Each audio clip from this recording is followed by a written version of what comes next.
Good morning, friends. It's good to be with you this morning.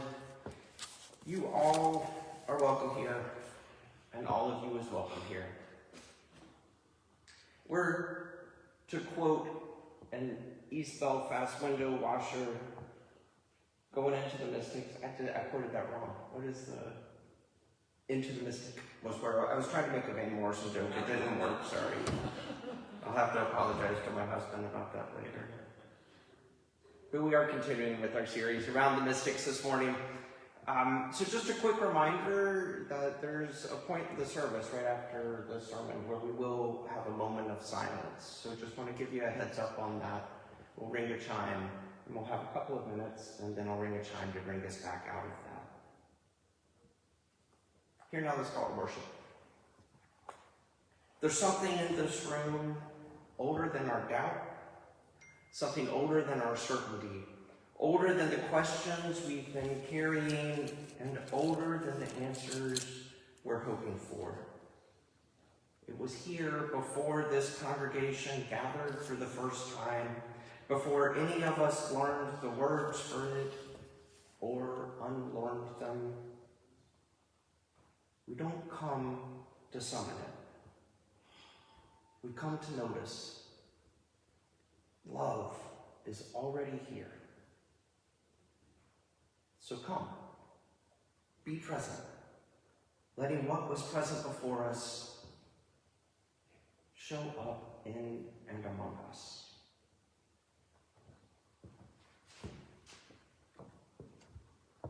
Each week, we light a candle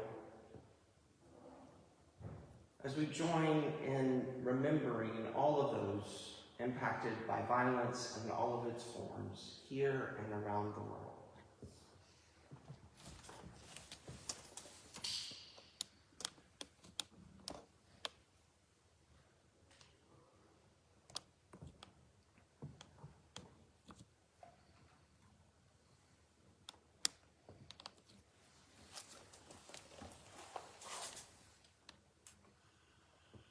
May they know that love too. I invite you now to join me in the prayer we return to week after week, saying, Our Father, who art in heaven, hallowed be thy name. Thy kingdom come, thy will be done, on earth as it is in heaven. Give us this day our daily bread, and forgive us our trespasses, as we forgive those who trespass against us. Lead us not to temptation, but deliver us from evil. For thine is the kingdom, and the power, and the glory, forever and ever. Amen. Welcome back, Tristan. Tristan is standing in for Richard, who's away this week. It's always good to have you here. And I invite you to rise and body your spirit and join your voices in our first hymn, hymn number 173. Thou whose almighty word. Hymn number 173.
morning. Good morning. The poet you're about to hear lived in Basra, in what is now Iraq, in the 8th century, roughly 1200 years ago. Her name was Rabia al-Adawiyya. She was enslaved as a young woman, freed, and became one of the most significant spiritual teachers of her age. A woman whose students included the leading male scholars of her tradition. She was the first major voice in Sufi Islam to place love rather than fear or hope of reward at the centre of the life with God. She wrote no books. What survives are poems, prayers and stories, compressed, fierce and startlingly direct. We hear two of them now. The first. I carry a torch in one hand and a bucket of water in the other. With these things I'm going to set fire to heaven and put out the flames of hell, so that voyagers to God can rip the veils and see the rail go. The second. O my Lord, if I worship you from fear of hell, burn me in hell. If I worship you from hope of paradise, bar me from its gates. But if I worship you for yourself alone, grant me then the beauty of your face.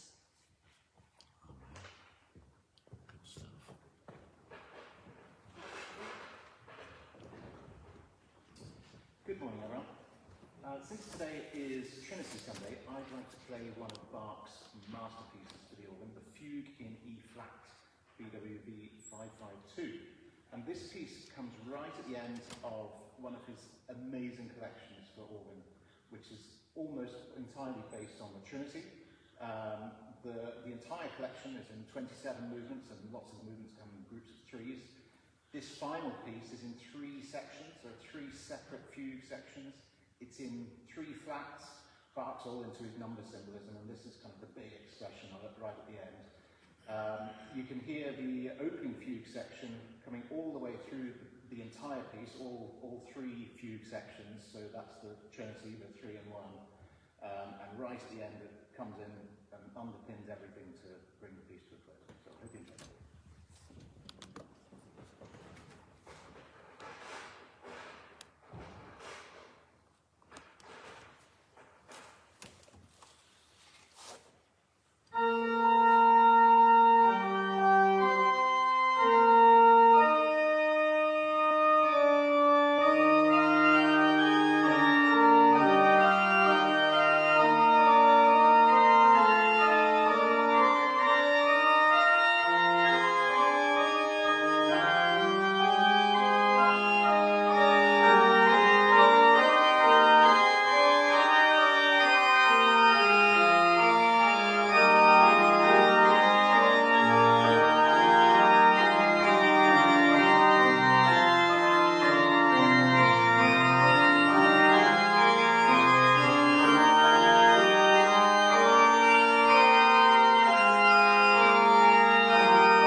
Thank you, Tristan.